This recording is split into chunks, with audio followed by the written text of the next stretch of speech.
Welcome to another episode of The Brand Called You, a podcast and video show which brings you leadership knowledge, lessons, experience, and wisdom from hundreds of successful individuals from around the world.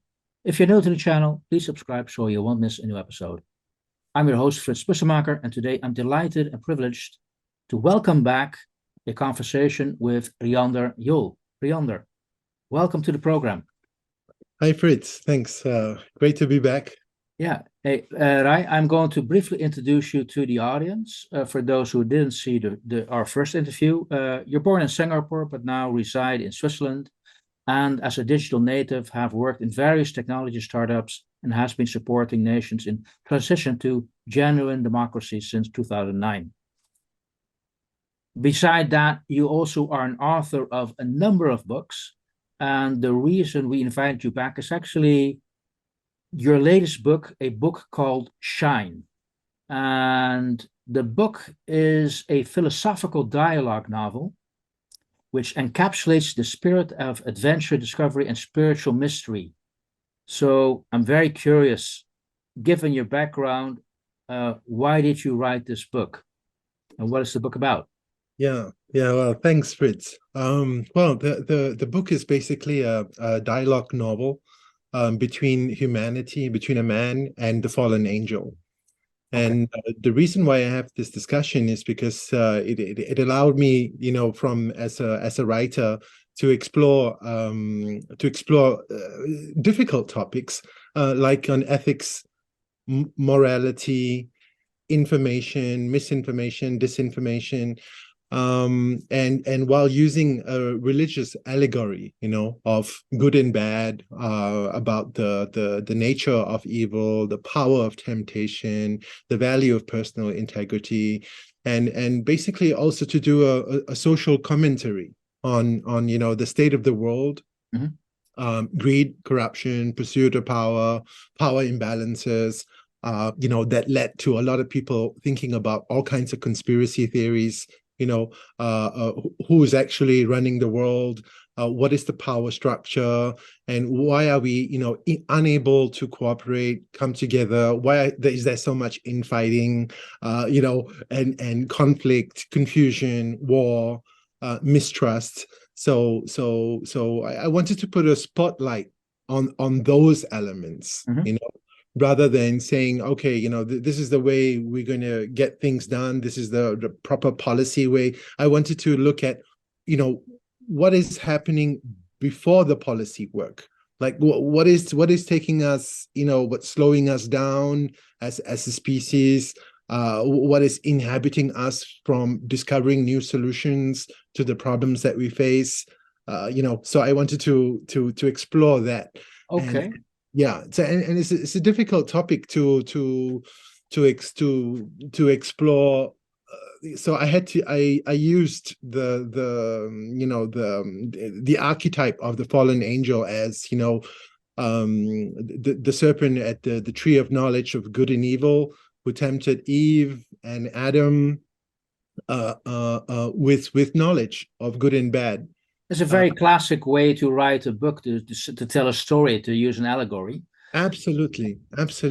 And I am not the first author who's using that allegory as an expression of the complexity of their times. There have been many authors in the past 200 years who've written about the dark side, let's say, the dark side of not something which is always outside of us, but something really within us, and how do we spotlight on that as a way to make better moral, ethical choices in a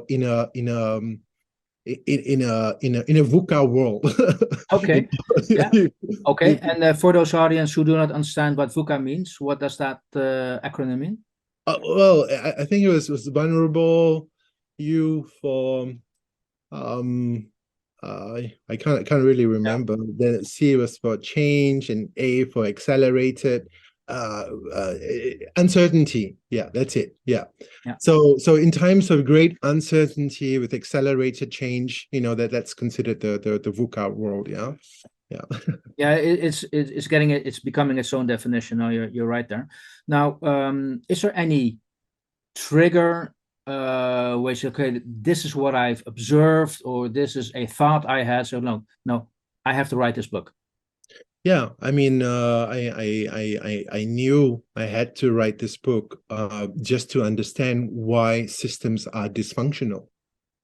You know, um, so I mean, as a systems thinker, you want to know how to build better systems, you Yep. know, and then why, you know, those better systems don't get built. What are the challenges, and what are the downsides? You know, uh, creating systems, you know, without human beings may be very efficient, and then when you bring human beings into integrated into those systems, there are lots of leakages, failures. You know, so why is that happening? Well, you know, and I think it's just possibly, to me at least, it's one of the big questions that we have to ask ourselves today. You know, especially if you have, you know, people like UN Secretary General Antonio Guterres saying, you know, humanity is in a collective suicide because of climate action. You know, the director of World Bank saying that this is a lost decade. You know, I mean, so what does that all mean? You know, what does it mean when you know, Klaus Schwab from the World Economic Forum would say it's the Great Reset? You know, so is this great, like this turning of tables, distribution of cards are thrown in the air, we don't know where they're going to land, and we have to make moral, ethical choices of our times. And you know, not only we don't only have a problem with climate change, we have, you know, problems with economic and financial systems. Are they collapsing? Are they not collapsing? We have now possibly the biggest problem that or challenge that we have is concerning AI and AGI, knowing that, you know, is this beast Yeah. going to be going to create value for humanity, you know, or will it, you know, subdue humanity? And would it, you know, would it even create damages to humanity? And, you know, this is why people like Elon Musk and a lot of other scientists want to stop the development, which is like we are incapable of doing that, because, you know, we can't really put the genie back into the bottle unless we have maybe some secret codes from Okay. the Yeah. quantum universe, you know. Okay, you're referring to the letter, the open letter, which recently came out, where over 1,300 scientists signed a letter saying we should stop developing AI for the next 6 months. Yeah, yeah. Is that reality? I mean, that cannot be reality. I mean, like I said, you can't put the genie back into the bottle. So what would it mean to stop? How would you control the stopping? I mean, we couldn't even control, you know, nuclear weapon control, you know, chemical weapons control. So now we are talking about wanting within 6 months to deploy in total confidence across, you know, nations, Western, Eastern, conflicting nations to agree upon, you know, this tool would be, it is being weaponized, and it will be weaponized. I mean, a lot of the budgets are coming from defense budgets, Mhm. not just purely research budgets. So in order to figure all of those out, I mean, we're nowhere there to be able to manage it. I mean, you know, some countries, maybe they could ban it for students, and others might want to ban it for teachers. but the genie is out of the bottle, and I think it's just about time. It's about time that, you know, we work with artificial intelligence. It's been, you know, a 50-year-old project, basically. And now with, you know, faster computers, you know, I mean, it's there. I use it every day. I get everyone I meet to use it, you know, and I inspire them to use it, like even kids, Mhm. to understand storytelling, to bridge stories, to basically learn you know, at much faster ways than one could in a simple Google search. So I think it's interesting times, really, really It's interesting. very interesting time. No, I fully agree. So this book does this. First of all, before I ask my question, I want to ask, who did you write this book for? Who's your target audience? I guess my target audience would be people who are asking, some of these bigger questions about where this world is going, and who has the power to control, who is controlling where the world is heading. Is it just confusion, nobody's controlling it, things are Yeah. just random, or is some force controlling? So if people want to explore those topics, and want to explore some of the ethical and moral challenges that we could have in a tech world where we can make decisions, where we have this idea that we have free will, but do we really? People who want to understand freedom, people who want to understand the nature of truth, subjective truth, objective truths. I think it'd be super interesting for them. So far it's been a hit within the spiritual community, Okay. because because because By the way, and are you happy with that? yeah, I mean, I find it interesting. I find it interesting, like, people in the conscious community seem to be asking some of the big questions about, do we understand the world, the technological implications about where we are, the decisions that we are taking. Are we conscious that we are on hair trigger nuclear alert? Are we conscious that the Ukrainian war is draining a lot of resources that have to go elsewhere to climate action? And it seems like, for those people who are, like, just awoken, or on the verge of awakening to like, different truths, uh, beyond what they were told, then I think this would be a super interesting book for them. Yeah. Okay, so it's a self-help book which allows you to take a step back and say, look, I now have to learn for myself rather than remember what has been given to me and told me. So is that what you're trying to do with this Yeah, book? yeah. I think that's pretty fair. It's a self-help, self-critique, personal exploration. That one could go through reading the book, to ask oneself those questions about, um, how do we live in a world with, multiple projected truths, um, falsehoods, Yeah. deceptions, self-deceptions. How do we navigate?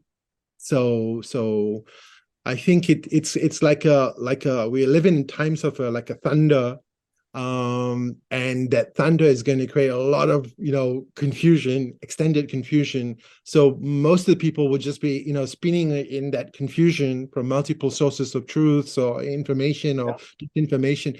But some people, perhaps hopefully wiser, will just learn how to center themselves. Okay. Yeah. So, So Raj, yeah. you mentioned we live in this VUCA world.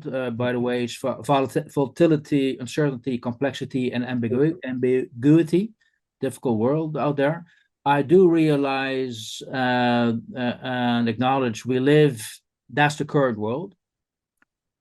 But when we get out of that VUCA state, are you optimistic or are you pessimistic beyond the current VUCA status we're in? Well, I don't think we'll be able to get out of this state, unless we don't have a conscious upgrade. Yeah, but then okay, so unless we have the conscious upgrade, so but are you positive or negative? I'm very positive. I mean, life is so beautiful.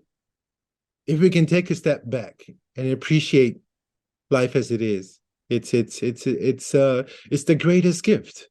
Our planet, the relationships that we have with people, um, you know, um, the ecology, the air that we breathe.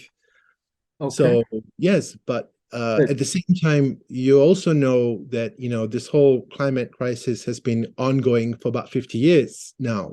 we've been aware, scientists have been aware, and we've been calling on the alarms, and we're unable to address it. So it seems like the system within which we operate, that is dysfunctional, and yet we can't seem to unplug ourselves from that dysfunctional system to even imagine what a functional, cohesive systems could exist that would allow coexistence for all people and sentient beings. So that's where we're kind of like stuck. So Yes. so this is why I say there's a high chance we won't get out of it. There's a very high chance, that we may there's a very high chance that the war, the ongoing war, would spiral a lot of more energies into it. There's a lot of probability that we might, do a lot of patchwork around the broken financial and economic system, and yet not be able to get it right. There's like we just discussed, high potential with advanced AI, and how we're going to live with that in terms of future of work, the transformation of the workplace, the creation of new jobs, and so then the social system behind it, and how we want to coexist as a community. And we know that each time there's been social unrest, or with a shock, we tend to go backwards quite a lot, Yeah. and we tend to Okay. bring out our animal instincts quite a lot too. Yeah. Okay. Just to cut that off the table. When you talk about your book, okay, the allegory of the fallen angel, the devil, is what you just described, is AI the devil in your case, or the people providing and creating AI solutions? Well, the devil in AI would be those uh, unchecked shadow sides of that artificial intelligence, right? There's a lot of good sides that we see in how we can help people, but there, at the same time, the AI models would have its own bias and prejudice. So these are the dark sides, and those will play the role of the devil. So if we don't spotlight some of those dark corners, then we may be creating the beast for man, right? Okay. I mean, Got that. uh, Now, and you also just mentioned the climate change happening, not related to AI, as far as I'm aware at this stage. So, are there other devils out there? well, I mean, maybe there are 8 billion devils out there, one that resides in each one of us. And that's where we might have to shine some spotlight, Yeah. in terms of, are we aware of the conscious choices that we are making? Are we ready to revisit morality and ethics in a hyper technological world? Are we able to revisit what it means to be human in the 21st interconnected planet, right? Where we have more than 8 billion phones. You could literally call anyone, anywhere.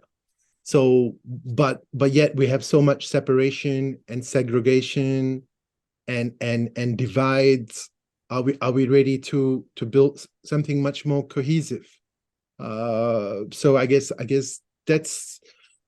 those are the 8 billion devils that have to be looked at and put some spotlight and have some introspection, so that we can recognize some of our shadow aspects and move on to more light aspects in terms of how we design and envision solutions for the future. Wow, uh, that's quite steep. Um, and I think you're right. We all have to do a little bit of soul searching. That's basically what your call to action is. say, hey, what's my role in helping to create this future? And so this book allows you to think about your own role and the decisions you make. So basically, how you can hold yourself accountable in what you are doing with your life and the future and the people around you. Yeah, yeah. Well, it's well said. But you did promise you're going on holiday as of tomorrow, so you're going to fully read it. And then we'll have another conversation around it, I'm sure.